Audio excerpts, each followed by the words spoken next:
Over here in the upper left, one of the best Protoss players in the world easily. He is. LGIM first.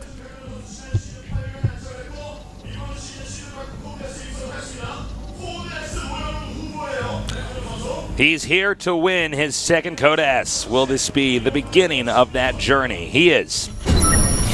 My Insanity 짝지. I am, like, actually so excited about today's group taste list. This is one of our best groups easily. All four of these players are, like, these are four of my very favorite players. Yesterday was probably our worst group. Even though it was great games and everything. You know what? I think yesterday was my least favorite group in the round of 32, to be perfectly It was frank. for me personally. So it's just it's sometimes hard to get excited about some of the more like generic players every now and then that haven't done that much. I like groups. Obviously, everybody wants like a group of death. That's just really exciting. But I like when we have like maybe like one guy that's a champion, two guys that are heavy hitters, and then one new guy. Yeah, those are pretty fun. Yeah. No matter what, the narrative stays interesting. We're gonna have this guy who's a powerhouse, just keep trucking through. Is this guy we've seen for a while but hasn't won the tournament or won a tournament yet? Is this his moment, or are we going to see an upset and have a dark horse here, an underdog going through this tournament? You know, I don't know, and I don't care who's going to go through from this group because they're all players I would love to see play more in the round of 16. Exactly. The one thing I do want to say is that, personally, I would love to see especially Flash get through because Flash is like, he's really nearing that point where he's just going to start winning a ton of tournaments. He's getting super close, so... that's always going to be something exciting to see, the return of a champion. Just like Jaedong, he's gotten like 4 second places in a row at events. Like WCS, he's like couple of DreamHacks, Stork of the other WCS as well. StarCraft too. Yeah, he's Stork. By the way, we call him Jay Kong nowadays. He's Stork was a StarCraft 1 Protoss who got a lot of second places. He did break through though. I mean, that's he did. And Jaedong will here as well. And you know what, Flash, he hasn't gotten such good results yet, but. Again, I think he's going to soon. So let's talk about these builds for just a moment. Sure. It's the Nexus after Gateway from first. Yeah. I really like this on this map. It's definitely a build that he has used before on this map. Mm-hmm. It's like just a little bit safer than Nexus first. A little bit quicker tech and all that. A little bit slower Nexus econ. first was hotter a while ago. But I agree. This is safer. It's more well-rounded. Now, for our Terran player, we see he's getting the starport right away on Widow Mines, so we're probably going to see some harass coming up here. Now, this is they're in cross spots, so even though this is a droppable map, this is the longest distance you can possibly have to travel. Yeah. Pretty much to drop somebody. You generally don't send the medevac at all through the middle here because of the watchtower. So, I mean, it's just a really long distance, and that gives the Protoss a few additional seconds. You know, to it just gives them some more time to try to defend, and that's exactly what First needs. And you know, I'm a little bit scared though because this is like basically how Fantasy opened up on this map against First. First can deal with these early tech drops better than almost any Protoss. Like maybe Rain does it a bit better, but he really knows how to just stomp them down. And with his robotics already started, that's nice, man. That's exactly what he's going to need. All he needs to do is make Stalkers, get an Observer out, and he'll probably be all right. Yeah, you know, dropping could be a bit of a double-edged sword because let's say that this is shot down and no damage is dealt to any of First's economy. Then he's just basically sent his army and gift-wrapped. Yeah. Let them get eliminated. And now with this Protoss here with an additional base up and running, is going to have a massive lead. So we'll see if he's actually going to be equipped to deal with that. If that happens. Well, right now we actually have 2 Hellions as well as that medevac that does have a single one of mine. Did he just miss that? He totally just missed that. Wow. Can't believe that. Oh. But he does have quite a few Stalkers. And there's that Widow Mine. Now he's going to want to get out of range. Oh, he might lose a single Stalker. Yeah, he does. Definitely a mistake there by First. And he might actually even lose a second Stalker here. This is working out really well for Jack G. But he does lose the medevac. Yep, he did lose that medevac. And we're going to have to check the worker kills here. Worker kill count, excuse me. It's 4 or 5. 5. Okay, 5 kills here. 5, and he got 2 Stalkers. But the Terran did lose the Marines, the Widow Mine, and the medevac. Yeah, and I was actually surprised he sent the medevac back in that attack. Yeah. For what reason? I mean, it's got like 2 health. Yeah, I think he was trying to be a little bit too fancy, perhaps. Maybe I think like when you're that low, bait out the stalkers to go forward. You know he's looking at the stalkers. He should be able to snipe that if it gets too close. Exactly. So. Well, he did. Yeah. Yeah. But you know what? He ended up killing a decent amount of probes there. The Hellions did do a little bit of damage, and behind it, Jakchi's going for double command center and getting a siege tank, which is really, really nice. We actually have the stalkers running up over here, and this bunker's not. Well, is it done? No, it's not going to be done yet. There it is. Does finish up. But he's going to run by for now, and in fact, he's going to have to run away. But a siege tank coming out, he's going to deal with this easily. Oh, this is a really bad move here for a Protoss player. This is actually a disaster.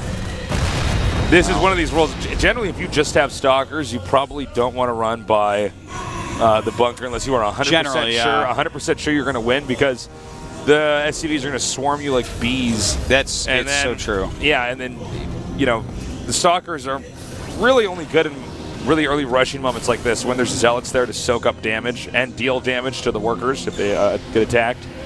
And you know what? The build that first used there, that's something that Rain came up with a while ago, where if they do a very tech-heavy harassment to you early on, you just warp in a bunch of stalkers and counterattack. But he was just slightly slow on it. Like, literally, as you're clearing it up, you're supposed to start hitting that front. Well, it's funny because he should have, if he timed it out right, gotten there probably right before. I mean, I know it was right before the bunker was killed, but a few seconds even before that we're talking about. And then you can just kite the Marines and do damage from there. But in this case, he wasn't quite executed well enough. So instead of running by the bunker, he probably should have just gone back. Yeah, it was. But, you invest in a lot of stalkers, wanted to try to get that damage. And if the siege tank hadn't come out, he definitely would have done more damage. He also kind of hemmed and hawed at the bunker. So far, it's a pretty decent opening by Jakchi, considering he didn't do that much damage against such a quick Nexus. Miss micro there by first, which we don't normally see. Not able to pull that stalker back because it was getting blocked. So getting a little bit warmed up, perhaps. Yep. Twilight Council now on the way over here. Stim is getting close to halfway done, as is Combat Shield. Terran getting +1 attack here. And then we do have the Robotics Bay, Support Bay almost done. So Colossi are going to be in the game. We'll see how quickly the Terran identifies the Colossi are in there, so we can start making Vikings, because we do have games where occasionally there's just either there are too many Vikings for the Colossi there and they become not useful, or too little Vikings, just a bunch of medevacs, and then the infantry gets melted by the Colossus. Well, it looks to me like it's probably going to be Blink. Well, not right before I say that. Blink does get started, but Blink Colossus, a very strong choice, very popular in Korea at the moment. Whereas Jakchi, he's already landed his third, so he's actually doing a really great job of catching up economically after, his command center was just so much slower than the next. That's something that you have to worry about. But here we go. We have a little drop harassment going on at this third base and doing some okay damage so far. Yeah, and he's going to pick up and boost out of there. That's exactly what Jakchi wants to be doing right now, what he needs to be doing right now, because as long as he keeps the Protoss away from his quick third base, Jakchi's going to be able to catch up, as you said. Yeah. That's completely the case. If he can just keep his macro up, keep some pressure on, but don't overcommit, that's going to be the perfect scenario for him. Whereas with first, he's playing pretty safe. He's adding his gateways with good time. He's getting all of his upgrades. But Jakchi is actually about to start getting 2 upgrades at a time. He does have that Sengen eBay, whereas we don't quite see the second forge yet. Yeah, from first. So he's just using the rest of his Chrono Boost here on all of his upgrades. He'll switch to Chrono Boosting gates if he thinks he's about to be attacked. We have the Terran. I'm really surprised. Is he actually going to go ahead and drop here? I think that's maybe trying to draw the units down by showing those units and then go for the drop. But he used the did he pick up in front of the pylon? Kind of. I don't know that for sure that first saw, but kind of. Drop over here at the third. Meanwhile, the second drop now happening in the main base here against the Protoss player here. Stimming now running up ahead. Right now it looks like first a little bit preoccupied, having a hard time driving this out. Whoa, I spoke too soon. Misclick there by Jakchi. He loses that medevac. That was a strong blink right there to get that medevac. But Jakchi, a little bit of miscontrol. A little tiny bit of overcommittal there, just slightly. Because that was going very well for him until he lost that medevac. And like I said earlier at the start of this game, you got to be careful with dropping, because if you're dropping and you're not doing a ton of damage, or you're losing your medevacs, you're actually getting yourself behind. Yeah. You're doing your opponent's work for them, basically. That is the case, Tasteless, especially when they're playing with Blink Stalkers. You got to be very careful about that. Yeah. But right now, we actually have a very solid 3-base economy for both players, 74 SCVs, 72 probes.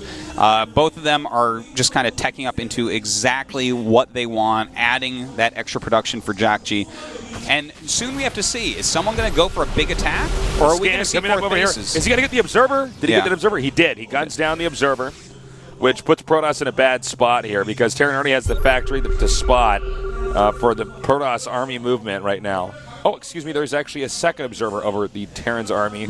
So never mind, he's in okay shape. You got to keep those Observers all over the place. And he's got really good vision overall. You know, I like looking at the mini-map for actually both players. They have pretty strong vision. Not a whole lot's going to get by, but you know, there is a Warp Prism that is out, so that's going to be really important coming up for first.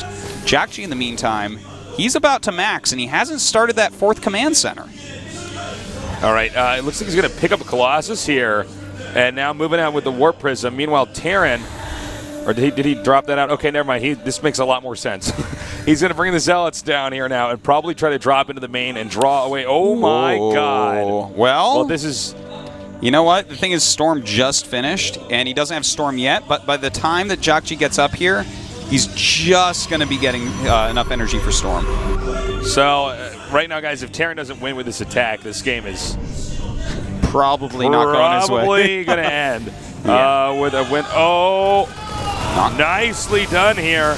Also, good storms over there on that Bio army. JOGUNSHOP has not yet made his move to go inside the main, but remember, every second those SCVs stay there with that army, they are not mining, which means the Terran is not getting a proper income. Coming up here for some snipes. Ooh, that EMP not that good, really. Only getting 1 sentry here. Yeah, definitely wants to get more than that. Uh-oh, he's actually overcommitting those Vikings right now. Oh, really nicely done there. With the EMP on the Templars. Now allowing him to attack over here at the 3rd base. You know what? He's probably going to kill that 3rd base, Tasteless. It's going to be hard to attack up into this area, getting a lot of the High Templars as well. JOGUNSHOP with a beautiful attack. Nice positioning here with the Ghost now. A lot of EMPs out coming down here. By the way, the Nexus not sniped here. Oh my God. Oh my God, well, those storms are so unbelievably, incredibly good. That is why you don't. That's it, GG. Okay. You don't walk down into the army into a. Why did he do that? That made